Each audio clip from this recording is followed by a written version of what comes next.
mau tanya gimana cara kita untuk bisa berprasangka baik atas cobaan yang sedang Allah berikan kepada kita, Pak. Terima kasih.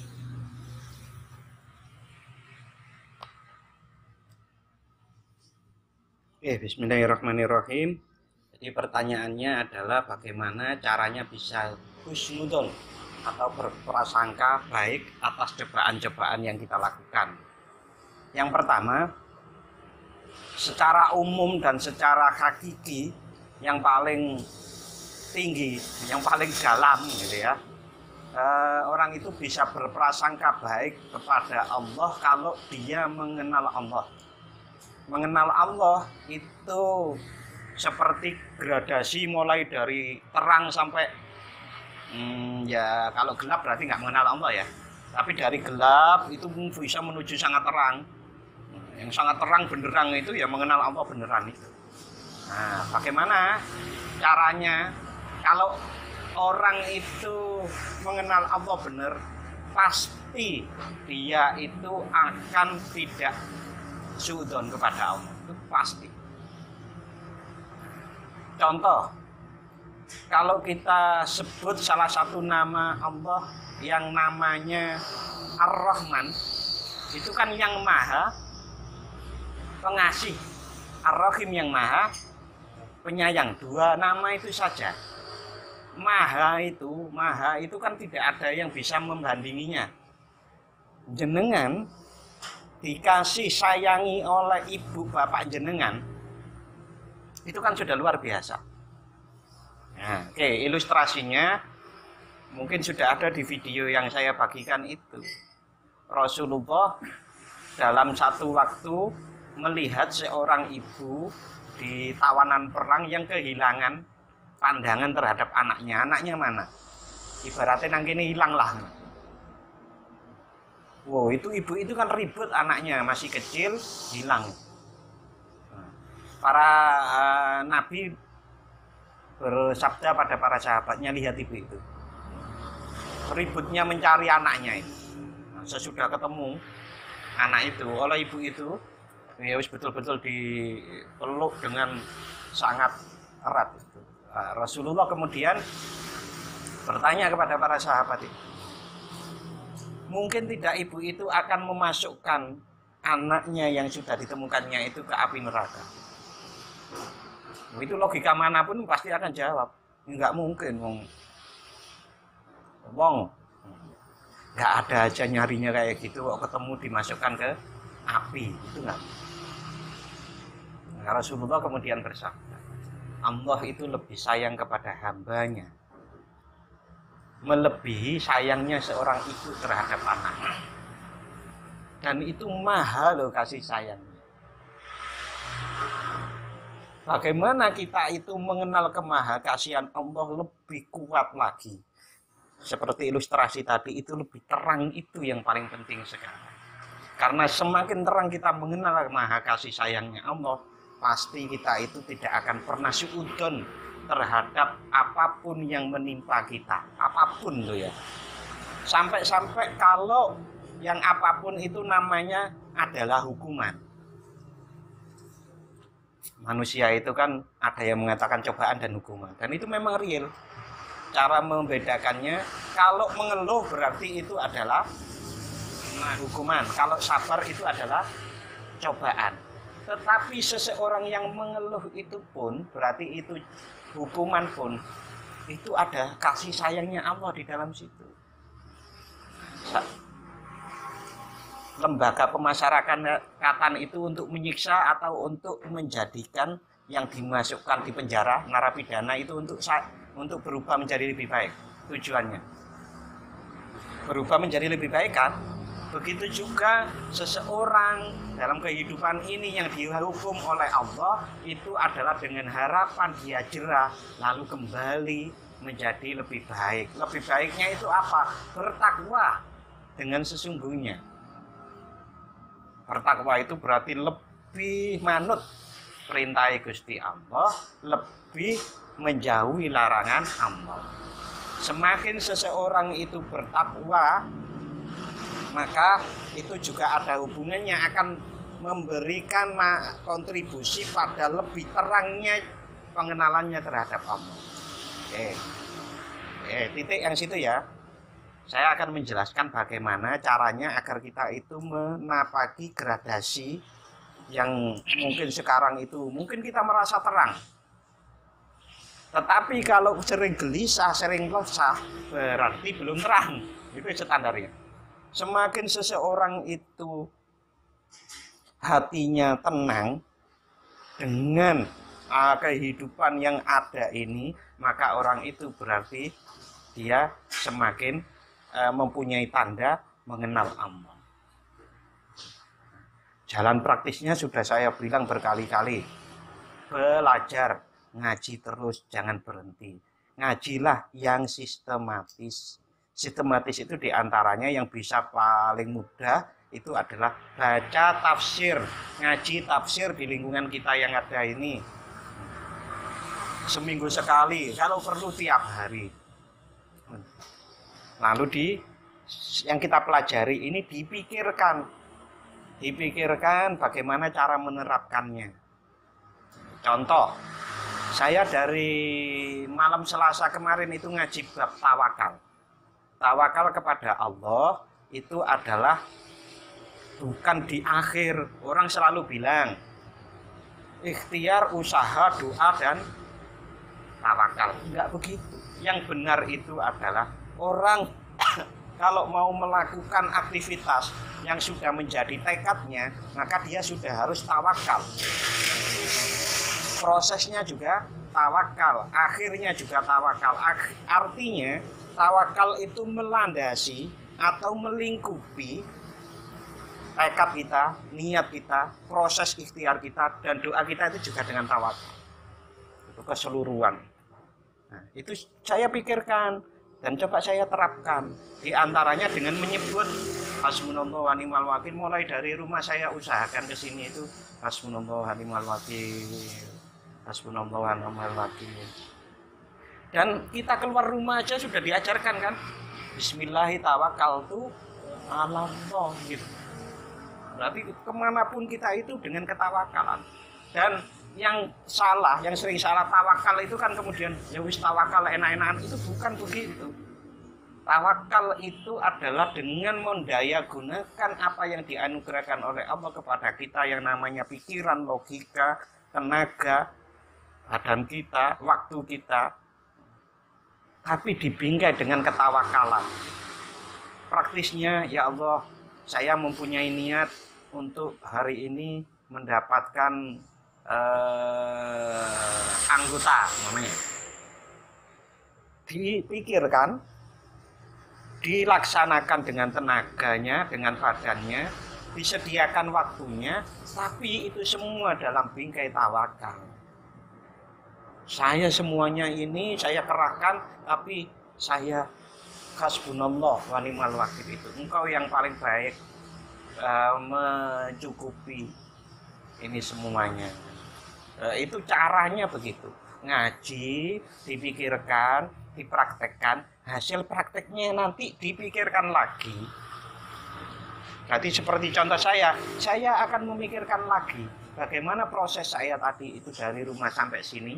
Dan sekarang juga itu tetap lebih bertawakal secara benar. Itu saya pikirkan nanti. Kalau saya mendapatkan sesuatu yang baru, masukan baru dengan saya pikirkan itu, besoknya saya laksanakan lagi dengan pengertian yang lebih itu, sehingga setiap saat orang lebih naik di gradasi tadi, berarti lebih menuju terang. Resah, gelisah, takut, marah akan nanti berkurang, jadilah jiwanya menjadi tenang. Bisa dipahami? Cara yang kedua, selain ngaji secara sistematis dan rutin itu, ya sebutlah nama Tuhan. Ya Allah, ya Rahman, ya Allah, ya Rahim. Sesering mungkin. Dan saya kemarin sudah menyarankan, saran itu kalau narap dilakoni apa ora ya terserah. Sedina maca istighfar, ping pira Mas? 100. Ya toh? Selawat ping 100. La ilaha illallah Muhammadur Rasulullah ping 100. Ya memang loh, wong mau cari gaji 2 juta aja sebulan, kita harus mengarahkan tenaga pikiran berat sekali. Kalau mau menuju pada gerasasi yang terang itu ya juga harus disediakan waktu. Sediakan waktu setengah jam, itu paling setengah jam sampai 1 jam kita. Sambil ngajinya tadi, ngajinya paling ya 1 jam. Nek bendino berarti 1 jam setengah kira-kira ngono lho. 1 jam setengah dibandingkan kita sungguh-sungguh dalam mencari rezeki. Anugerah Allah ini juga 8 jam. Bandingannya kan jauh sekali. Artinya begini, walaupun bekerja ini juga ibadah, ibadah yang seperti itu juga harus dilaksanakan. Harus itu maksudnya ideal ya. Ya terserah Anda ya. Wong ini wong cuma ceramah kok. Kita berbagi. Saya bukan manajer Anda untuk mencapai gradasi lebih tinggi itu. Karena saya manajer, wah kan bisa ya. Harus kan begitu. Targetnya ya nggak bisa. Tapi ini adalah pengajian ceramah yang menyarankan tawasau bil haq, tawasau bis sabr. Saling berwasiat kebenaran, saling berwasiat kesabaran gitu kan, agar kita bisa mencapai yang terang. Nek iso ngono iku wong gak nesuan. Ora nesuan. Waduh, wong kae janjian karo aku. Wong ngarep utang ae kok. Janjian tiba-tiba malah kono sing belanjani janji. Padahal kita harap nolong loh. Ibaratnya itu iso nesu loh. Tetapi bagi orang-orang yang mencoba melaksanakan hasbunallahu wa ni'mal wakil, ya, itu akan dipahami. Ini ada skenario apa ya? Saya sudah sungguh-sungguh, saya sudah mengerahkan segala daya upaya saya. Ada kasus begini, apa ya maknanya? Nah, makna itu tidak bisa ditemukan dengan segera biasanya. Kadang lama. Seperti Rasulullah itu kan pernah dengan para sahabatnya mau umroh. Kan ditolak ke Mekah tuh itu. Waktu itu Mekah masih dikuasai orang kaum muslim. Nah, akhirnya Rasulullah itu kembali. Mengajak kembali para sahabatnya yang kita nggak bisa melanjutkan. Itu sudah juga wahyu Allah bahwa tidak harus dilanjutkan. Itu kan ada sahabat yang, ya Rasul kita itu kan benar itu kan harus menang. Gimana kita serbu aja Mekah sekalian? Rasulullah enggak seperti. Bahkan terjadilah di saat itu perjanjian Hudaibiyah. Perjanjian Hudaibiyah adalah perjanjian yang secara tertulis itu janjane menake wong menang-menangane wong Quraisy bae. Gitu. Perjanjiannya itu tertulisnya itu menang-menangane wong kafir Quraisy, tapi Rasulullah enggak apa-apa. Tetapi setelah setahun setelah itu turunlah surat idza ja'an nasru. Idza ja'an nasru wal fath itu. Itu perjanjian. Nah, perjanjiannya dilanggar terlebih dahulu oleh kaum musyrik sehingga perjanjiannya tidak jadi perjanjian, dan saat itu kaum muslim sesudah 1 tahun sesudah peristiwa itu umat sudah sangat banyak sehingga pergi ke Mekah itu gak wani ngelawan. Nah, ya saat itulah jenengan mungkin yang ingat cerita sahabat Bilal naik ke atas Ka'bah adzan, berhala-berhala dirubuhkan itu di film. Ya kasus itu sesudah menunggu setahun. Padahal awalnya kayak dikuyo-kuyo, dibujui dengan perjanjian Hudaibiyah. Setahun hikmahnya baru ketemu. Yang paham, yang belum paham, pahamnya setahun. Tapi bagi orang-orang yang bisa hatinya itu sudah terang benderang tadi, itu cepat menerima pemahaman itu, hikmah. Bisa langsung kejadian, itu bisa langsung. Oh. Makanya sering hikmah itulah. Karena hikmah yang bisa langsung paham itu biasanya orangnya memang lebih sabar dan tenang. sabar dan tenang. Tapi bukan kemudian yang nggak tahu itu bukan nggak bisa, tapi lama, biasanya perlu proses. Oke gitu ya, sudah panjang lebar tentang itu, tinggal ya mari bareng-bareng. Kita itu mau nggak mau harus diakui tiap hari itu menuju kemana sih? Ya menuju mati, jelas toh. Dan kalau tidak diperbaiki, diperbagus lagi. Kalau diperbaiki kesannya kok ono sing salah ya. Kalau nggak diperbagus lagi terus diri kita itu, ya siapa lagi? Oh, ya diri kita sendiri yang apa kemudian didongake kiai sapa langsung berubah ngono. Oh, right. Tetap harus manusia itu harus ada usahanya, harus mengorbankan waktu, tenaga dan pikirannya untuk menjadi lebih bagus lagi, itu pasti. Oke begitu. Bagaimana hukum dari orang yang tahu dengan orang yang tidak tahu? Hukum dalam Islamnya itu seperti apa?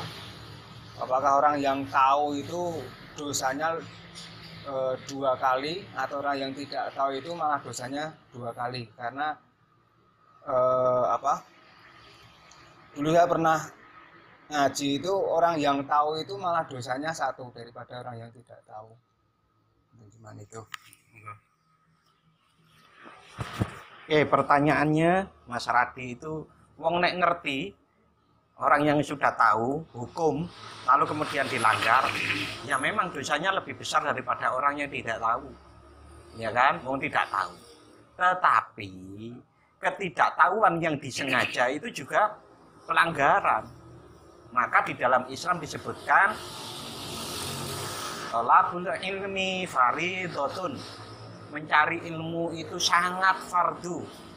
Sholat itu fardu itu. Mencari ilmu itu sangat fardu, lebih tinggi. Karena kalau orang itu menjalankan sholat tanpa ilmu, saya salah.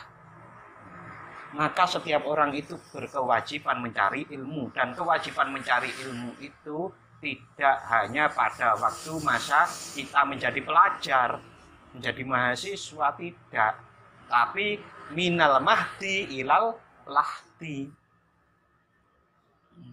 Pertanyaannya ya itu seperti itu tadi. Paling enggak seminggu itu sempatkan waktu ngaji bersama di kampung-kampung jenengan kan ada. Sempatkan biar lepas dari kewajiban yang tadi, kewajiban bahwa mencari ilmu itu wajib. Nah, Anda lakukan. Ya kalau tidak pun ya itu belajar sendiri. Karena kita dengan umur-umur seperti Anda itu sudah mampu untuk belajar sendiri. Hanya saja kalau ada sesuatu yang ragu-ragu, ya harus tanya kepada yang jenengan ketahui sebagai kiai, ulama itu, biar tidak salah. Caranya itu loh. Caranya itu download salah satu tafsir. Saran saya kalau jenengan itu tafsir Ibnu Katsir. Terjemahannya sudah banyak di dalam tafsir Ibnu Katsir. Kalau tafsir. Nah, kalau ilmu laku langsung laku. Kalau tafsir kan harus memahaminya ya. Kalau ilmu laku itu diantaranya ya Ihya Ulumuddin itu. Dan terjemahannya juga sudah ada. Jaringan juga sudah gratis ya toh. Download, share. Nah, caranya terjemah Ihya Ulumuddin bahasa Indonesia juz 1. Nah, di-download PDF loh. Nah, nanti dipelajari. Ya, hari ini saya 10 menit pelajari. Nah, setelah dipelajari seperti apa? Seperti cerita saya tadi. Coba dilakukan, dipikirkan, dilakukan. Nah, terus diputar terus. Nanti pemahamannya Nggak apa-apa, belajar dulu. Oke. Orang itu harus ada mulainya. Kalau nggak ada mulainya gitu, nah nunggu. Enggak. Ya, hidup ini akan selalu penuh dengan kesibukan. Nonton film di YouTube aja ya juga kesibukan kok ya. Oke, gitu ya Mas Rati ya. Yang penting sekarang bergerak mencoba dari gradasi tadi itu menuju yang lebih baik. Tandanya nek sik sok sumpek berarti belum masih ada itu ting bersih bening itu sampai mati masih ada yang lebih bening Pak. Bagaimana cara mengikhlaskan sesuatu yang tidak ditakdirkan untuk kita, Pak? Bagaimana cara mengikhlaskan sesuatu yang tidak ditakdirkan untuk kita? Cara mengikhlaskan Sesuatu yang tidak ditakdirkan, sesuatu atau seseorang. Mungkin gini maksudnya Pak. Sesuatu itu sesuatu. Setiap orang itu kan punya keinginan. Nah, punya Keinginan dan itu kan mungkin keinginan itu tidak sesuai harapan kita, itu tidak selalu sesuai dengan kenyataannya, dengan yang ditakdirkan oleh Allah. Nah, untuk mengikhlaskan sesuatu hal itu yang keinginan tidak tercapai itu bagaimana? Mungkin maksudnya begitu. Ya. Mengikhlaskan sesuatu yang bukan seharusnya untuk kita. Tapi Gitu. kan kita kadang pengen apa? Aku pengen beli. aku pengen duwe bojo sing kae kok kayak iki ngono. Nah, Di antaranya di antaranya salah mungkin begitu ya. ya bukan orang, di antaranya begitu ya. Ya bisa barang, bisa apapun Pak. Ya, bisa apapun. Dalam hal apapun. Itu kan pertanyaannya sebetulnya hampir sama dengan yang tadi. Pertanyaannya. Nah, kalau tadi itu husnudon ya, kalau yang tadi masalah husnudon. Oke. Intinya begini deh. Kalau jawabannya yang hampir sama itu jawabannya. Seseorang itu mempunyai keinginan-keinginan. Nah, saat tidak mampu untuk mencapainya, nah keinginan itu baik atau jelek dulu. Kalau keinginan itu jelek, kalau tidak mampu mencapai keinginan jelek itu ya malah kebenaran toh. Tapi kalau kebaikan itu maksudnya kebaikan itu adalah termasuk bekal kita untuk mati itu. Kalau kita belum mampu mencapainya, itu berarti memang kita belum pantas dikasih itu. Belum pantas itu, ibaratnya begini. Ono bocah njaluk sepeda motor, bocahnya si umur 10 atau 10 tahun. Dia kan belum pantas untuk menerima sepeda motor itu. Nah, kepantasan untuk hal-hal yang baik. Contoh yang paling mudah. Kan banyak orang yang ingin jadi wali nih Gusti Allah. Itu kurang apik piye? Apik toh itu. Nah, kok gak setiap orang diparingi, dianugerahi dadi wali ini Gusti Allah? Ya belum pantas. Di antara ketidakpantasannya itu adalah sekakean kepinginan. Maksud enggak? Dan cara Kakean karep. Nah, seperti itu. Contoh yang lain yang lebih real, jenengan pingin gaji 10 juta. Kok ora iso 10 juta atau per bulan ini? Di antaranya adalah memang belum pantas. Kalau duwe 10 juta itu lebih madoroti, lebih berbahaya. Percaya enggak? Ada loh orang itu begitu dapat uang banyak itu mikirnya gini, kok mau tambah repot ya duitnya akeh. Percaya orang sampean? Nah, itu ceritanya diantaranya yang pernah saya terima. Putranya salah satu kiai Magelang. Itu kalau punya uang itu cepat dihabis. Karena apa? Memikirkan uang ini untuk apa? Itu adalah kesibukan yang melenakan.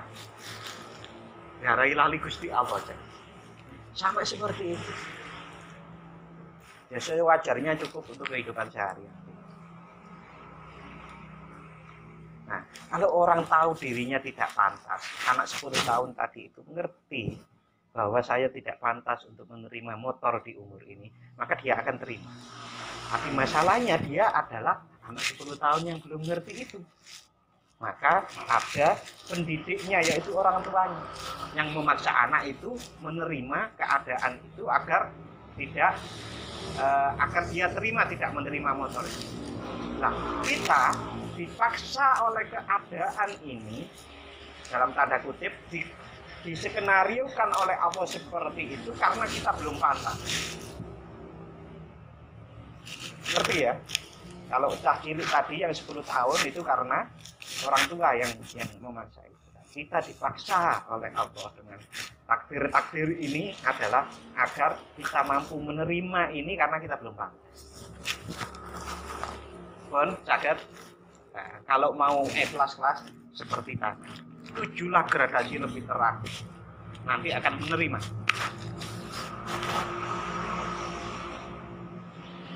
Jadi kacamata yang dipakai itu bening gitu.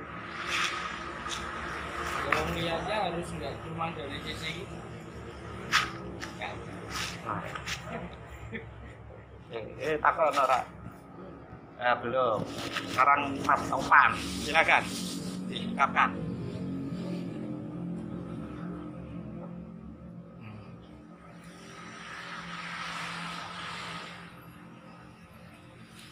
Apa ya? Gini aja Pak, tadi di video itu saya cuma membahas video. Di video itu dikatakan segala puji bagi Allah. Berarti orang yang menghina, memuji orang lain kan dikatakan juga memuji Allah. Nah, kalau dibalik, orang yang menghinakan orang lain berarti, atau apapun lah yang ada di muka bumi ini, berarti kan dia secara tidak langsung juga dalam tanda kutip menghina ciptaan Allah. Jadi apakah orang yang seperti itu, siapapun lah maksudnya, mau orang bener, itu berarti dia tidak statusnya itu rendah di mata Allah. Oke. Jadi itu mencoba memahami sisi lain dari segala puji bagi Allah. Ya. Jadi segala puji bagi Allah itu berarti pujian apapun dari siapapun untuk siapapun, untuk apapun juga, seperti wah kembang itu apik, jago itu wah jagoan tenan gitu. Itu adalah sebetulnya pujian, hakikatnya adalah untuk Allah. Bagaimana kalau dibalik? Dibalik, kalau orang menghina orang lain, apakah kemudian dia mendapatkan satu kehinaan atau ibaratnya cap bahwa dia itu lebih menentang Tuhan gitu kan? Nah, lebih berdosa lah gampangannya begitu ya. Nah, jadi begini, kalau di ayat Al-Quran itu ada salah satu ayat bahwa segala kebaikan itu adalah datangnya dari Allah, dan kejelekan-kejelekan itu adalah dari dirimu sendiri. Lalu kemudian, apakah kemudian Allah Subhanahu wa Ta'ala itu melipat gandakan kejelekan seseorang? Ya. Jawabannya enggak. Jawabannya enggak. Kecuali kalau kejelekan itu adalah memang ditujukan untuk berantai.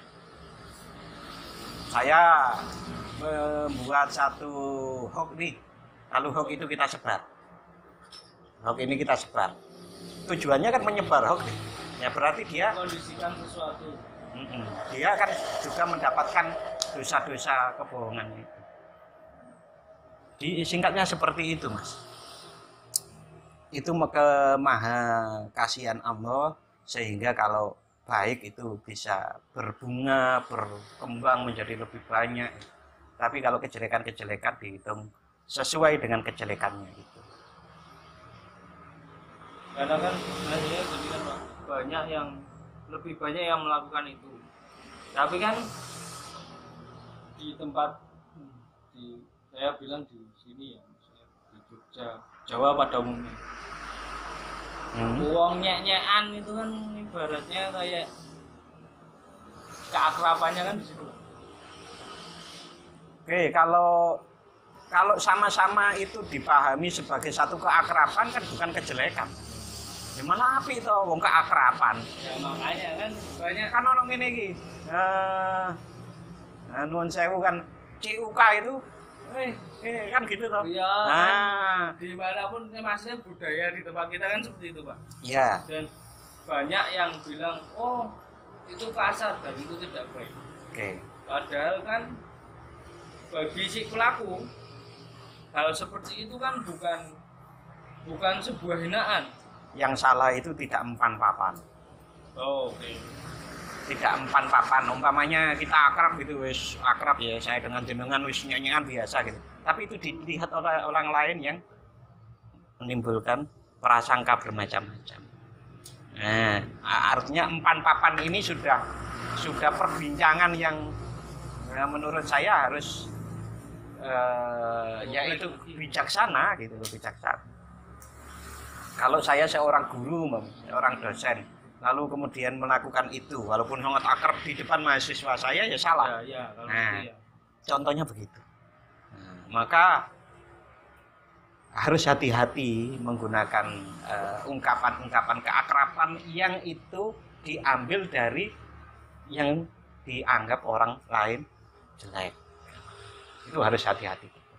Jadi itu kan kembali lagi ke perspektif yang mendengarkan. Kita nggak boleh menyalahkan perspektif yang mendengarkan. Ya, makanya Nah, kita harus mengatur diri kita sendiri karena yang kita bisa atur itu diri kita. ya maksudnya gini Pak. Dikala kita ada kumpul-kumpul di satu tempat, ada orang yang berpikir kalau seperti itu tidak baik di satu tempat, dia cuma sekedar jalan atau mampir. Itu apakah kesalahan ada di orang yang kumpul-kumpul itu di lingkungan dia, atau orang yang mendengarkan dan menyalahkan? Oke. Kalau dari sisi orang yang mendengar dan menyalahkan itu kan dia juga salah. Karena ya kalau di Indonesia dasarnya hukum Mas. Ya. Tetapi kalau dari agama itu dasarnya bahwa suudzon itu juga nggak boleh. Ya. Kalau dari sisi yang kumpul-kumpul itu dari sisi hukum itu juga bisa dibicarakan. Ya. Nah, benar apa salah? Kalau dari sisi agama kita itu kumpul-kumpul di pinggir jalan itu saja sudah diingatkan loh Mas. Iya, maksudnya kan gitu, tapi kan itu konteksnya global Pak, masalah budaya. Jadi kayak hal seperti umpatan itu kan hubungannya dengan budaya lokal, jadi Pak. Kayak itu tuh sudah terjadi zaman biyen dan orang yang ada di situ fan-fan aja. Ya berarti Dalam kan artian begini. gitu. Kalau orang yang insya Allah ya yang lebih yang sudah berpengalaman dengan kemana-mana tidak di dalam kurungan daerahnya sendiri, maka kalau melihat ada orang begitu ya dia tidak kemudian langsung menjustifikasi. Ya, berarti kan itu Tergantung orangnya. taraf itu kan Pak. Ya pengalaman dan pengetahuannya, keluasan wawasannya itu juga. Oke, gitu. Sampai tak orang Mas? Belum. Oke. Kalau begitu cukup hari ini kita